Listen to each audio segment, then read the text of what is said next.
This is where we left off, wasn't it? Okay. I'm actually quite glad we didn't do it yesterday. I shouldn't say that. I forgot my 5th hour class had the tornado drill, so we didn't even get to here.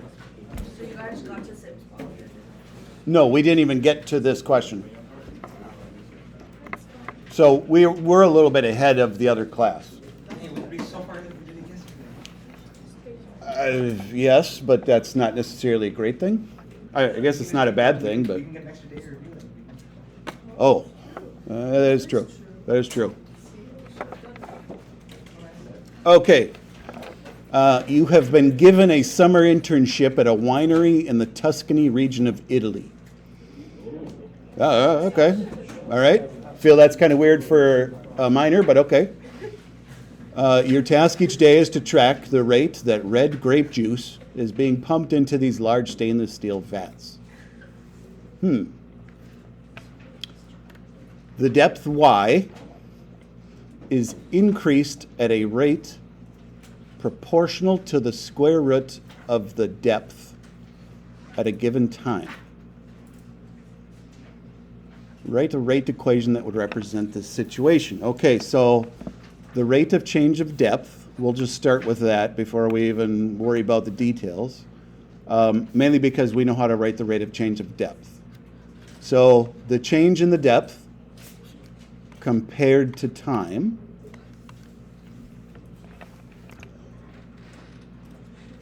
proportional is going to be the coding word for directly proportional. They're not going to say the word directly anymore. Oh, FYI, I did go check during 5th hour. You guys did not do proportional things in pre-calc like you used to. So the last time you did have it was Algebra 2. So it's been a couple of years since you've done any of these, yes. So that's, I felt a little bit better as to why nobody remembered anything about them. Okay, well, proportional, I'm just going to put the K right away. If it was inversely, we'd divide by something, but this one is directly, so it's being multiplied, and it's being multiplied by the square root of the depth. Okay? So that is the differential equation that represents this. When the grape juice reaches a height of 4 inches, it should say depth, but okay. When the grape juice reaches a depth of 4 inches, the depth of the juice is increasing at a rate of 4 inches per hour. What can you find with this information? Well, we can take the equation that we have and just put numbers in place of what it tells us. Depth of 4 inches, that's going to go in place of y.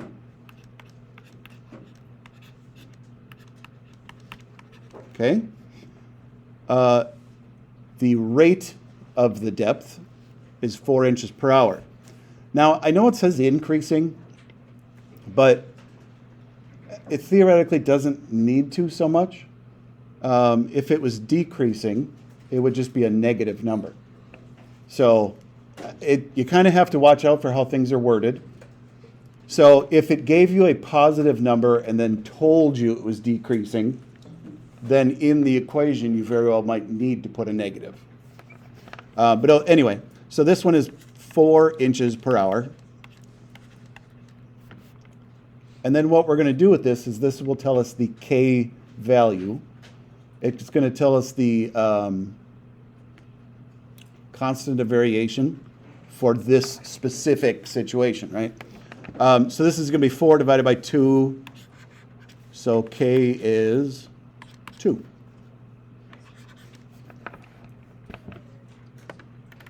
Write the differential rate equation using your newfound information. Well, okay.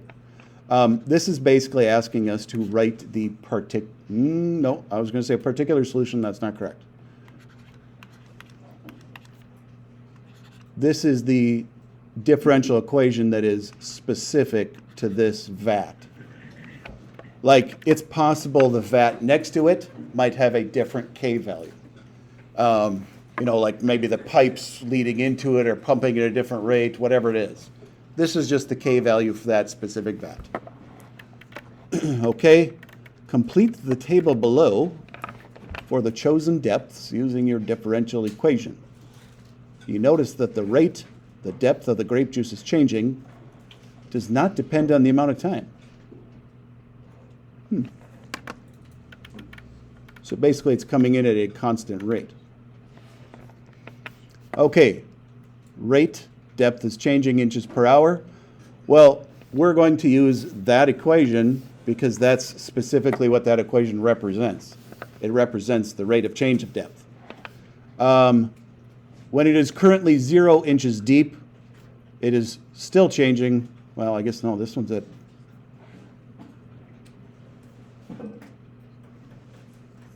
That's kind of weird. That's worded weird when it says they have changed depending on the amount of time.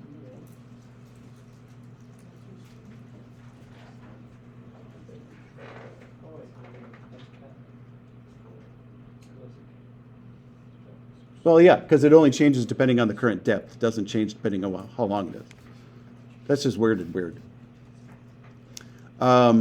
So at 0 depth, it is coming in at 0 inches per hour, 2 times square root of 0. At 4 inches, it is coming in at 2 times square root of 4. So 4. 9 would be 6. 8, 10, 12, 14. Okay. The vintner. Oh, they're going with big words. The vintner needs to know the depth of the water at any given time. That's why he hired you. This is very true. What fact do you need in order to find the answer for your boss?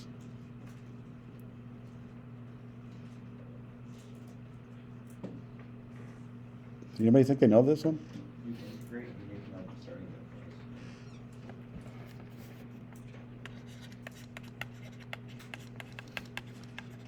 So if you would integrate this function to find the general solution, then the equation that you would get would be the current depth, and you would have a plus c at the end. And then that plus c usually represents the depth that you started with. Suppose there was 4 inches of grape juice initially. In order to estimate the depth after 1 hour, we will assume the rate remains constant for the first hour. How did we arrive at an answer of 8 inches? Use this technique to complete the chart. Okay, so starting amount.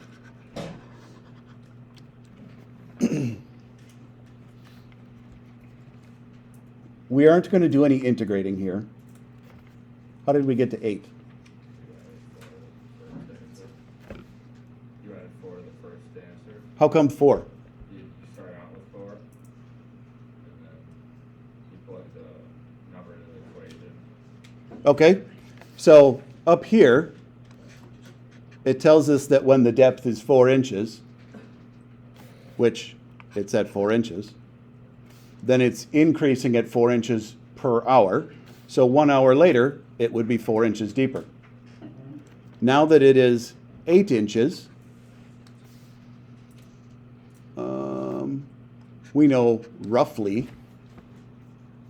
Oh, actually, no, they told us that the. It stays constant for each hour, so it'd be at 6, because it stays from the first hour to the second hour, it'll stay constant. And so it's still at 6.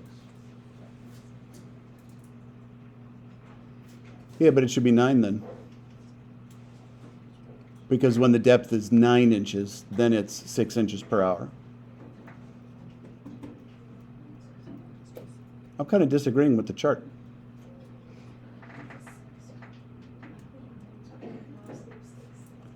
I mean, I know that's not how the answer key did it, but I would integrate this.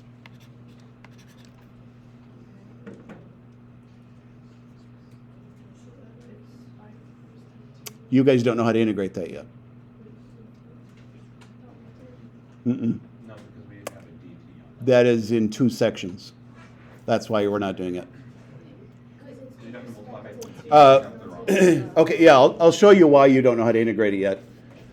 If we multiply by dt, then this variable's on the wrong side. We're not going to be able to integrate a y if t is the variable. We will do this in a couple sections. So that's definitely why it didn't do that.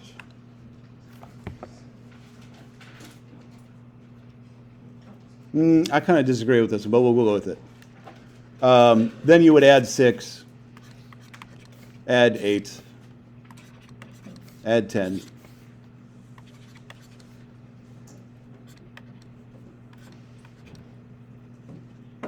And my adding skills are going downhill, 58.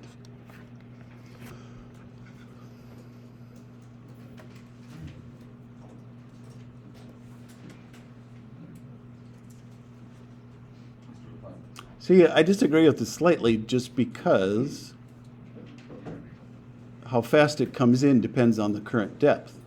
But it's saying that it's staying constant between each hour, right? Yeah, but, And so if you look at past the first hour, where it's at 8, yep, that for it to reach a depth of 9 inches after another hour,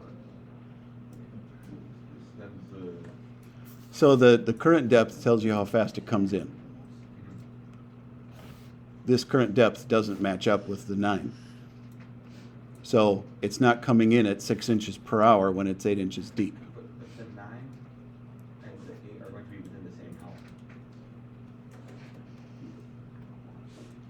Oh, I got what you're saying. Before it's coming in at 6 Mm. inches per hour, then the depth of 9 inches will be within the second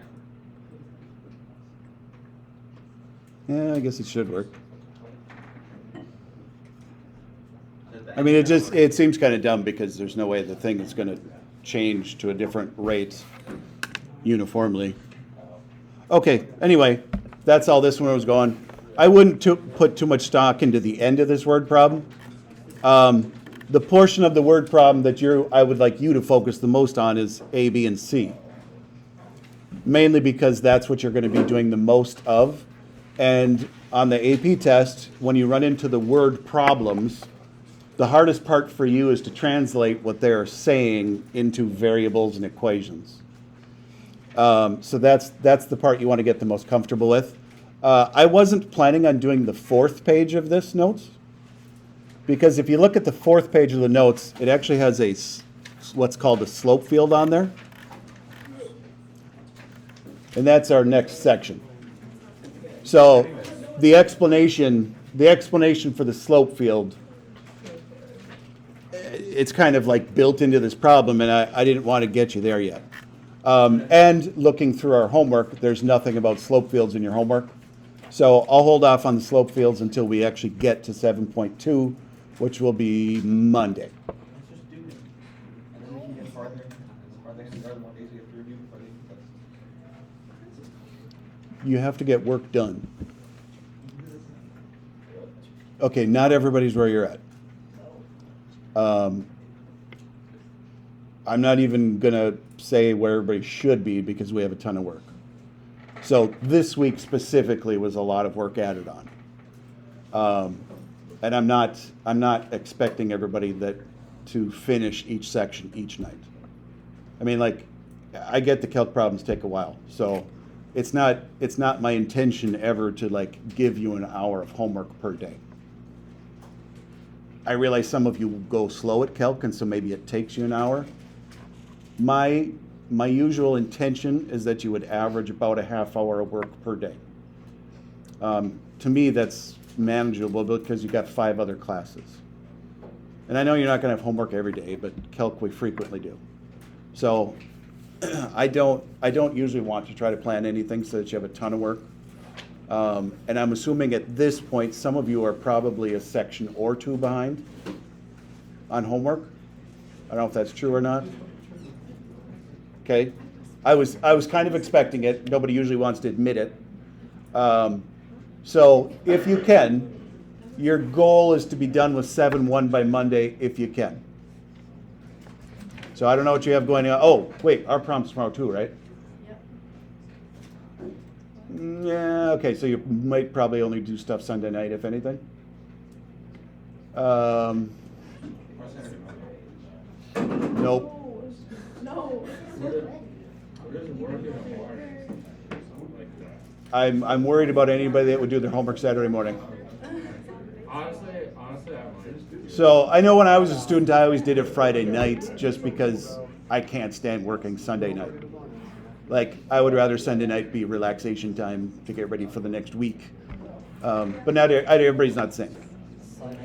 Do I get my raise? Just get as far caught up as you can by Monday. By the end of next week, you should have all homework done. Let's just put it that way. By the end of next week, you should be done with 7-4. And that should be doable. You guys, most of you will have Thursday to do work. You have Monday to do work in class as well.